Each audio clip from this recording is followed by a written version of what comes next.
Hi, my name is Meghan Huthsteiner, and I am the host of Bookish Meet the Authors, a television show that highlights the work of book authors globally. You'll be able to see this interview on In the Limelight TV, which is distributed on Roku, Amazon Fire, Apple TV, and 100 other smart TV apps. The audio version of your interview can be heard wherever you listen to your podcasts. Today, I have my dear friend, Annabel. She is able to transform the lives of others because she first dared to transform her own. Having studied and worked in multiple countries and continents with over 25 plus years senior management experience at global multinational companies and startups, she has a deep understanding of how to create a thriving life anywhere in the world. Significant trauma, illness, and life transitions gave Annabel the opportunity to work deeply for years with clinical science-based and alternative therapists until she finally found the answer to what enables lasting transformation. She founded a well-being tech startup, Living Ashram, and recruited an advisory board of leaders across neuroscience, psychiatry, psychotherapy, nutrition, psychology, and multiple well-being modalities. Condensing decades of collective research, she has written 2 international best-selling books that includes her knowledge and experience that created a unique methodology combining science, spirituality, and ancient practices. Her highly targeted programs empower women who are ready to transform their lives to ignite limitless vitality, authenticity, freedom, and joy. She has a BA in English literature from UC Berkeley, an MBA from London Business School, a string of professional certifications, and is in the process of being certified as an International Coaching Federation Master Life Coach, the gold standard in life coaching, and a neuro-linguistic programming master. She applies continuous learning to her work, ensuring that clients also receive the most up-to-date, cutting-edge methods and advancements in well-being. Oh my goodness, Annabel, what a mouthful. You are such a talented, wow, like I don't even know what to say. You have so many beautiful accomplishments. How are you this morning? I'm fine, Meg, and you're really kind. I'm so happy to be here with you. I've loved all our conversations ever since we were co-authors on our first book together, and all our conversations are always so inspiring and uplifting and so juicy, and they explore so many different topics so deeply. So I can't wait to have this chat with you today. Thank you. You have such a deep, varied, and rich experience across business, well-being, and life. Why well-being? Why do you feel called to do what you do? Meg, I went through the first 3.5 decades of my life striving towards and achieving what I thought happiness and success meant. I denied and stuffed the deep trauma and abuse from my past so far down. I had no idea how much they were affecting my beliefs, my choices, my decisions that I was making every day and in the long term. Way back in 2006, I started questioning everything on my own and with a psychotherapist. I was so unaware back then. I actually thought it would be selfish and self-indulgent to go to therapy. I didn't understand that self-awareness was the first step in becoming the healthiest version of myself, so I could consistently show up with love, with compassion, with grace, with wisdom, and with strength in all areas of my life and for everyone and everything I care about. Even before my 15-year marriage broke down and I essentially became a single mother, even before I was diagnosed with breast cancer, I knew that something wasn't quite right. I wasn't living a life that was authentic or aligned with who I really was, nor was I honoring what was truly important to me. When I stood in the wreckage of my life after a very, very acrimonious divorce with 2 vulnerable young children to care for, I decided right then, in order to become the person I wanted to be and needed to be, I had to first understand what was driving my patterns of behavior and what fulfillment and happiness meant to me. I saw so much pain and suffering, both in myself and in others. It made me develop an insatiable curiosity and desire to solve this human puzzle, not just for me, but for everyone around me. On my journey, I was fortunate enough to find and work with leaders across so many clinical, science-based, and alternative healing modalities. I went all around the world seeking these people out, and I saw what worked and what didn't.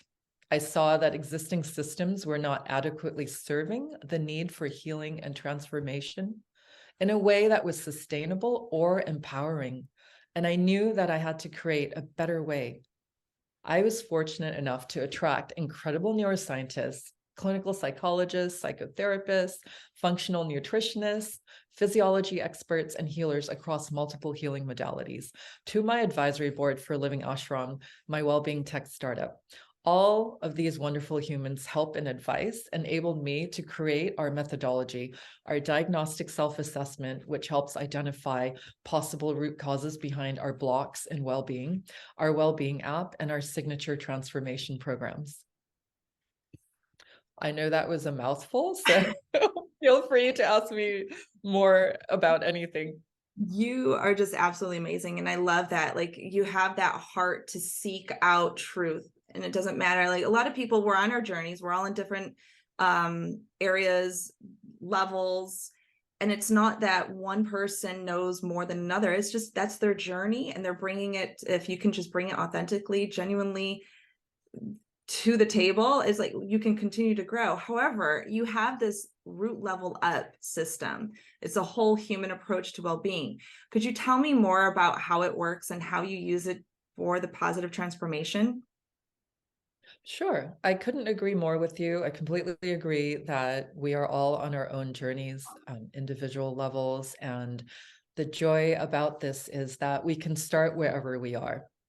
So in all my years of seeking well-being that actually lasts, that's sustainable, that doesn't, where the euphoria doesn't die off, as we were talking about earlier, the minute we leave a retreat or the minute we leave a guide or a teacher or a course, I couldn't find an integrated approach which linked mental and emotional work like talking therapy and mindset shifts to work that embodied and integrated the positive changes into daily life.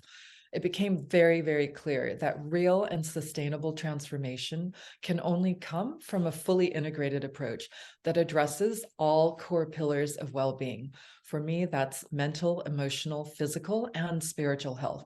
They're all interlinked, so we can't significantly progress in one area unless we also have the tools to progress in all other areas too. So what a root level up approach means is that unless we identify and heal the root causes behind our issues, we are doomed to repeat the same cycles and patterns throughout our lives. So the people and scenery might change, but the outcome is always the same, because guess what? We are the common denominator, no matter where we go and who we're with. So neuroscientists call breaking existing and ingrained patterns of thinking and behavior rewiring neural pathways, because we are literally rewiring our brains to think and behave differently. Isn't that incredible that we can do that no matter what stage of our lives we're at? So I'm going to break it down a little bit. The process looks like this.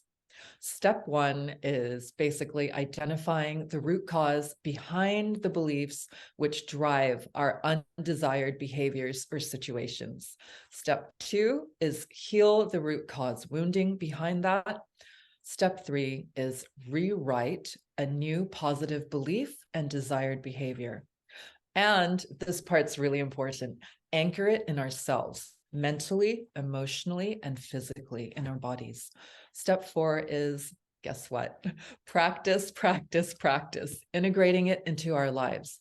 This is where a well-being app, a life coach, a therapist, or even a trusted friend is helpful for both accountability and staying on track with your goals. Would you like to try it now, Meg? That's what I was just thinking. I'm like, okay, so our listeners, they're going to be like, okay, well, what does that look like? Because when I think about it, I'm like, okay, it's perspective. So is it deeper than just perspective? How do you get to just that deeperness? So for me, okay, I'll be the guinea pig. I have done a lot of accomplishments in life. Like, I'll set out a goal and I've achieved quite a lot of them. However, I get so close to getting to the top of it, and then I sabotage it. And I'm like, what is wrong with, why do you keep doing that? What is the problem? And I know, like, and then I go through, I'm like, do I not feel worthy enough?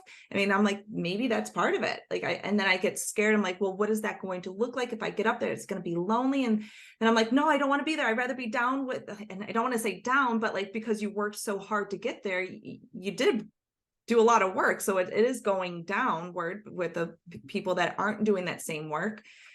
So that's what I'm kind of frustrated, because I want to live my best life. I want to enjoy it once I get there and then continue to progress.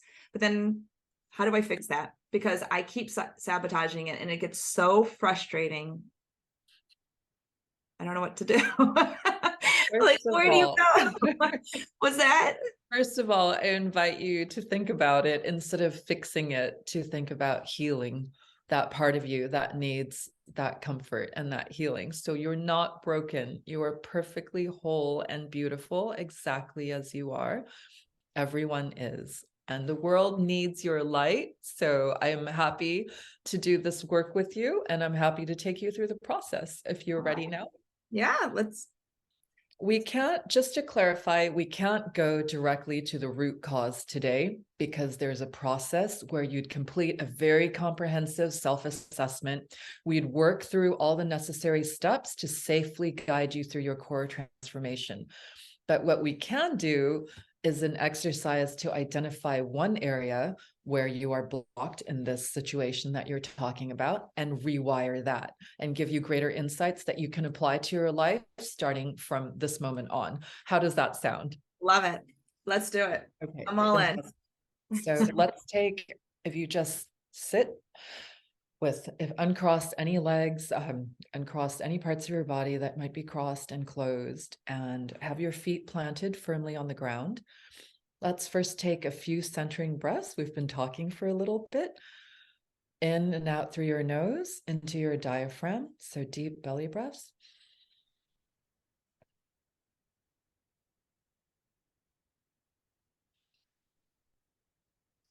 And can you think, Meg, of a thought or a behavior that you'd like to change? Let me know once you have it. Would you like to share that out loud? Procrastination. Okay. Can you think of a situation where this thinking or behavior has held you back? When you have consistently maybe told yourself, I'm not ready. I can do it tomorrow. I'll do it later. Can you ask me the question again in another form? Can you think of a situation where this way of thinking, so what do you hear when you think procrastination holds me back? What would you like to change about it? What do you hear when you think of you, when you picture yourself? What do you see when you picture yourself procrastinating? You can close your eyes if that helps. It does. Okay. I don't have everything ready to do the best job. So therefore, I'll just keep putting it off. Like, I'm not ready for it. I'm not ready for it because it's not perfect. It's not going to end in a perfect manner that I want. Okay. Can you think of a specific situation? So with your eyes closed, thinking back of, just think of any situation where this has happened recently or in the past.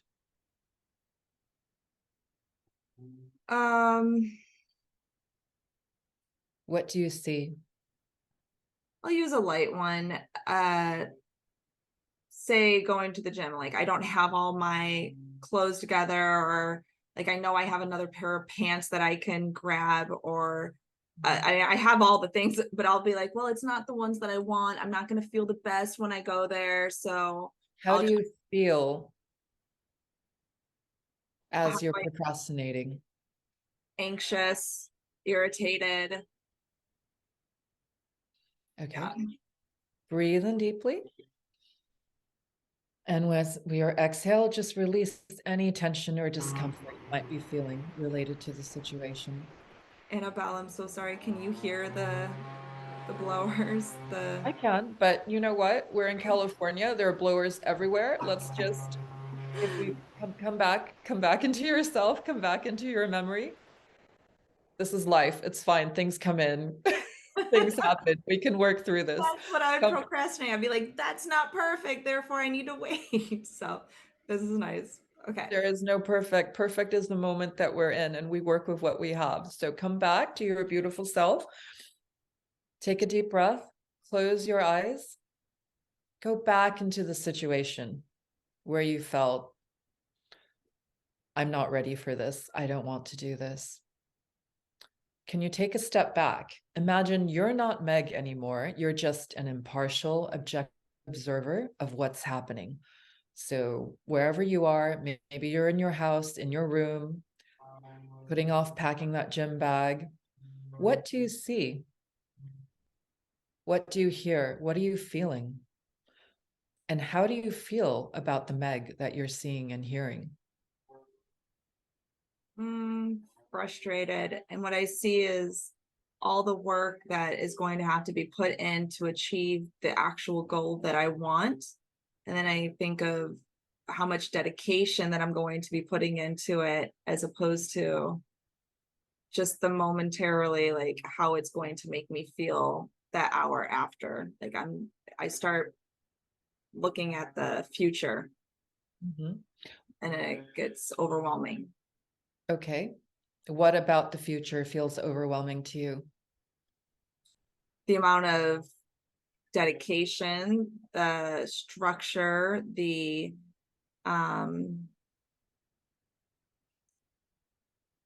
what's the word I'm looking for? Commitment level, because I don't like to play small. I know that I'm an all or nothing. And so if I start doing it, I'm like, I have to go in hardcore. Like it's gotta be perfect. Stay in the feeling, Meg. Don't put stories to it yet. Okay. Just stay in the feeling, how you see. Let's take a deep breath and take one step further back. So imagine you're the observer watching the Meg, observing the Meg in that situation. So you're now 2 steps removed from the situation. You're feeling and you're seeing what the observer is feeling, but you're also seeing Meg in that situation, procrastinating, feeling all the feelings that you're feeling, but from 2 levels away, objectively, without judgment. What do you see, hear, and feel now? Towards her, or am I now being the And observer, looking at her and seeing how you're the she observer. You're the observer. What is your feeling about what's happening in this situation, in this picture that's playing out before you? I feel sad for her. I am, because then I'm looking at it and thinking, well, it's okay. Just take one step. Like I feel sad. I just want to tell her it's okay. Well, that's interesting. Can you hear anything? So you hear yourself speaking to Meg, saying, it's okay. Take the first step. All right, let's take one more. Let's do one more level. Take a further step back. And you're now 3 levels away. You're watching the watcher feeling sad while watching the first level, Meg, feeling frustrated, all caught up and all overwhelmed. How do you feel from this distance, seeing this all play out? Honestly, that's a level I don't think I've really gone to. I've never gone to the 3rd level. That's kind of crazy. I don't even know how to assess that. How do you feel seeing yourself sad at how you are behaving in that situation, how you're behaving towards yourself, what you're telling yourself, and how you're blocking yourself?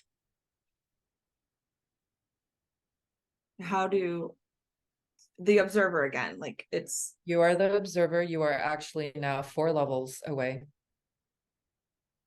You're watching sad Meg, feeling sad as she's watching herself go through this, as she's watching the frustration, as she's watching the overwhelm, as she's watching the self-blocking. So you had reached sadness in the previous phase, on the previous level, and now you are one step removed. So you're not integrating that sadness into you. You are impartial. You are non-judgmental. You are just letting your impressions come freely. How do you feel? What do you see now? I want to jump in and say, like, we'll do this together. It's okay. Like, be more of an encouragement. Okay. And so with the insights that you have learned from this process, let's go into the future. As a third-party impartial observer, how do you see Meg behaving in a similar situation in the future? How would you like her to behave? Knowing everything that you know, having gone through the different stages, the frustration, the overwhelm, the sadness, the support for her, and the love you feel for her. How would you like her to behave in the future? What do you think she would do differently in that situation with all the knowledge that you have just given to her? To chunk it down into an hour, to chunk it down into like 30 minutes and just get through those 30 minutes. And then add in, once I get to that, then you could focus on what an hour is going to look like. Like, bring it right down to even, yeah, just the minutes. Okay, you put your shoes on. Great. And don't focus on the next day, the next month, the next year. I love that. So you see Meg chunking this down. You see her doing things step by step, not losing motivation by projecting too far out, and stepping into that future situation as Meg, first person, yourself. How does it feel to be this person? How does it feel to be the Meg who says, I don't care about how much work it needs to take. I'm doing today. I'm doing this step. I'm doing this as I go. Feels amazing. Feels liberating. Liberating. Where do you feel that? Where do you feel that in your body? I say, like, my shoulders like open up. I feel like I could breathe. That's where I feel it the most. I feel like do you feel free? Very free. Open to the world? Yep. Open to all the possibilities? Yep. What do you hear her saying? You got this. It's good. You got this. Yeah. And you see her going out that door with all her kit? Oh, absolutely. Great. She's like, I don't need a sports bra. I'm wearing a bra. Like, it doesn't matter. You're going to go do it. Like, get her done. That's what I see. Right. It's awesome. Take a deep breath. Take a deep breath, Meg. All the way into your diaphragm and just release it. And come back into your present, Meg, sitting in your chair, doing this chat interview. How was that experience for you? I really enjoyed it. I enjoyed the different levels. I do with myself. I play that kind of scenario.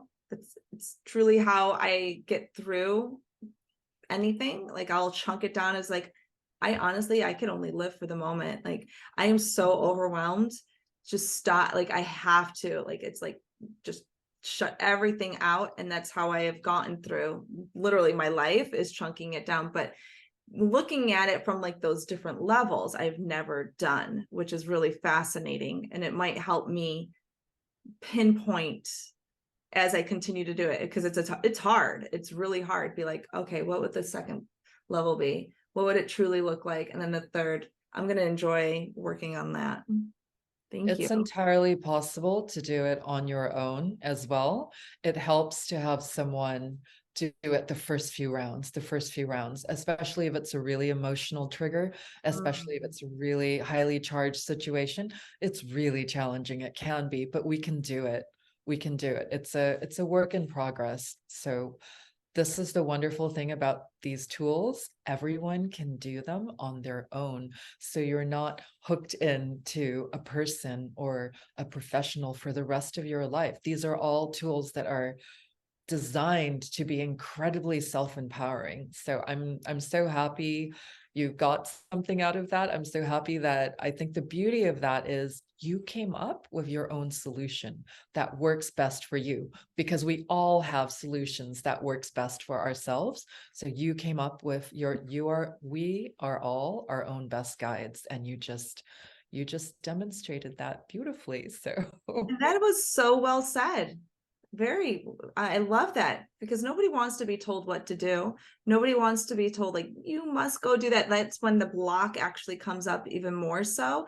So in helping somebody, we want to go in and tell them what to do, how to do it, when to do it. And you're just like, yeah, no, that doesn't work for me. You haven't walked in my shoes. So this is such a great, great process. And I'm so thankful that you shared it with me. That said, do you I'm have so glad that was helpful.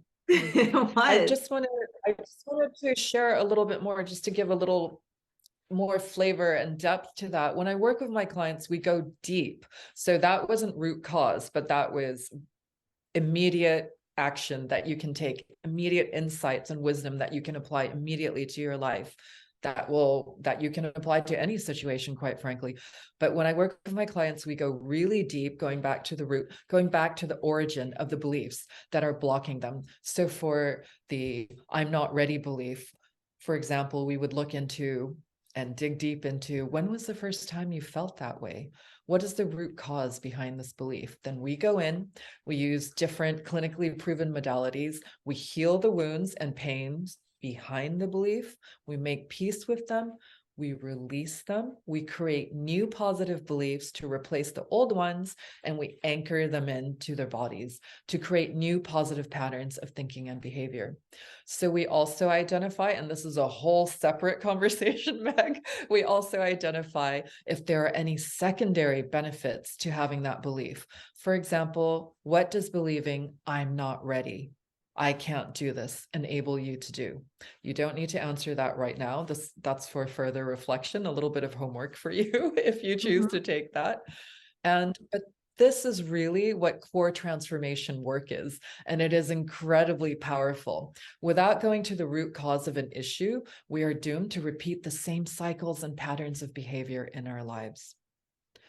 So guiding people through their transformation process to ignite their vitality, their most authentic and their free self and their greatest joy. This is why I get out of bed in the morning.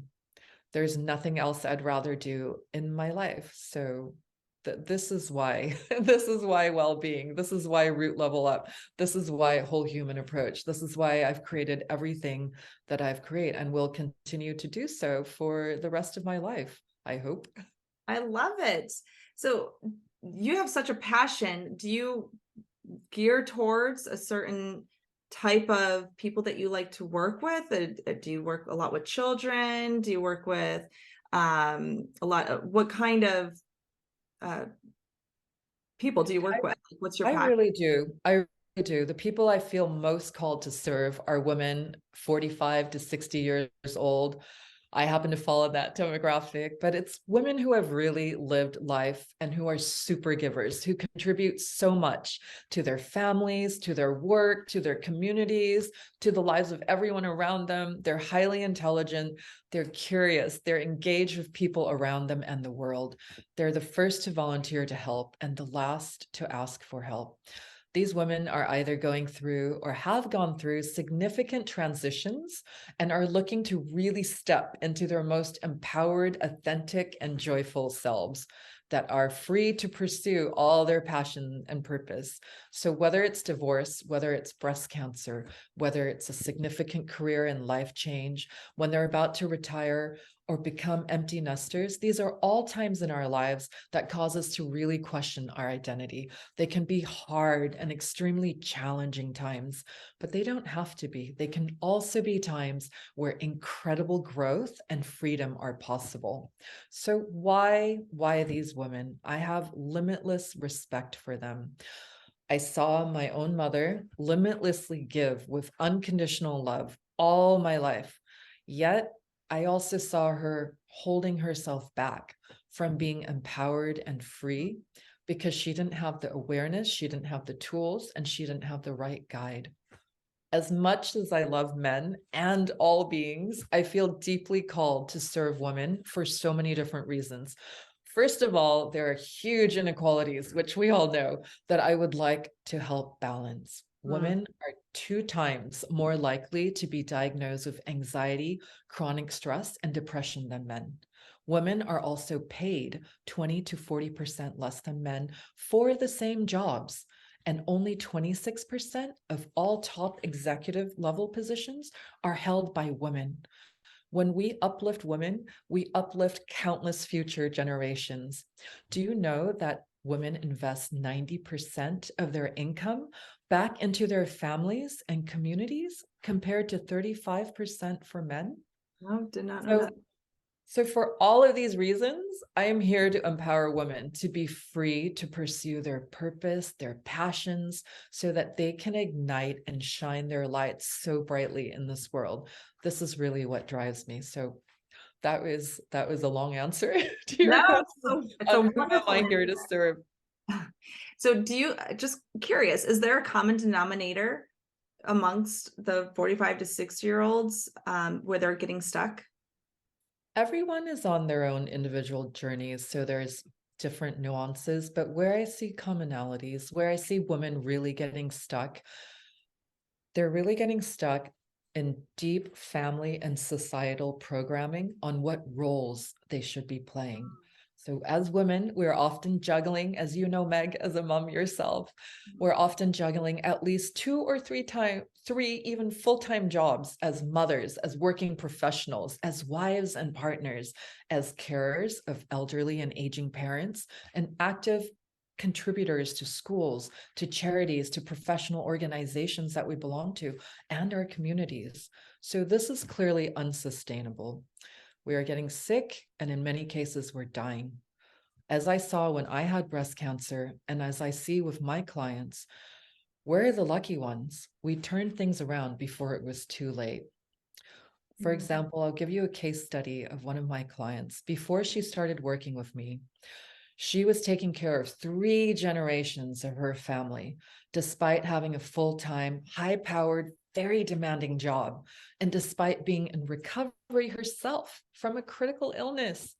And she had resigned herself to being stuck in a very toxic family situation and having a marriage that had lost its passion, its romance, and its connection to each other. After we worked together, she broke through all of her beliefs that were really not serving her. And she set the necessary boundaries to remove toxic situations and people from her life. She also reestablished a deeply loving, connected, and supportive and passionate relationship with her husband. And she found ways to bring so much joy and fullness to her life, rediscovering passions that she hadn't even thought about since she was a child. And she did all of this in a way that was uniquely and completely authentic to her, to who she was, to who she is, to what her values are, and to what her passions are. That's so beautiful. That's wonderful. One person, one lady at a time. One life at a time. One life at a time. Is there any advice that you could leave us with? And what would it be? Our life is the result of our choices, and it's never too late to make new ones. And we need to find a way to write our own stories, not live the stories and beliefs of someone else. We need to find a way to our own ideas of who we are and redefine the lives that we actually want to live. So I would love if people listening would dare to examine their beliefs. So dare to examine your beliefs. Dare to break free from them if they do not serve you. Dare to reach for your freedom and joy. Dare to be your true, authentic, fully empowered and powerful self. Dare to step out and away from stories that no longer define you, have never defined you. Dare to write your own story. Dare to speak your truth, to live your truth, and to be your truth. And I'm going to leave you, and I would love to end with one of Oprah's wonderful quotes. I was once afraid of people saying, "Who does she think she is?" Now I have the courage to stand up and say, "This is who I am." I love it. Thank you so much, Annabel. Oh gosh, I adore you. Could I spend adore here. you, Meg. I'm so grateful and happy that we met, and I look forward to having many, many, many more conversations about everything well-being and everything in life as we continue to walk our journeys.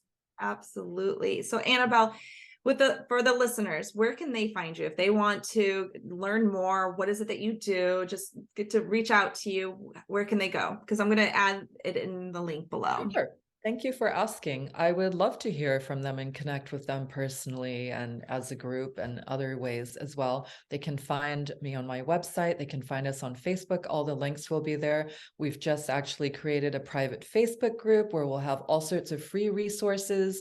And for all of the listeners here, I would love to offer, and this will be accessed through the private Facebook group as well, a guided practice, a guided breathwork practice from one of our advisory board members. He's incredible. It's a tool that you can immediately access, and they can download it for free and keep it on their phone or wherever they listen to their guided meditations and breathwork, and to help bring them peace wherever they are in their lives. So this is my gift to the audience with so much pleasure and joy. And thank you so much for having me, Meg. Thank you. Could you just say the name of your website? So if somebody's just The name driving. of my website is livingashram.com, but you can also find us on Facebook under the groups, and that's under Facebook groups Ignite Transformation. So that's the private group, which will have the free tools, resources, and that guided breathwork practice that you can download. Great. Wonderful. Again, thank you so much, Annabel. I'm so grateful for your time, and I hope everybody enjoyed the show, and we'll see you next time. Take care. Bye, Meg. Thank you.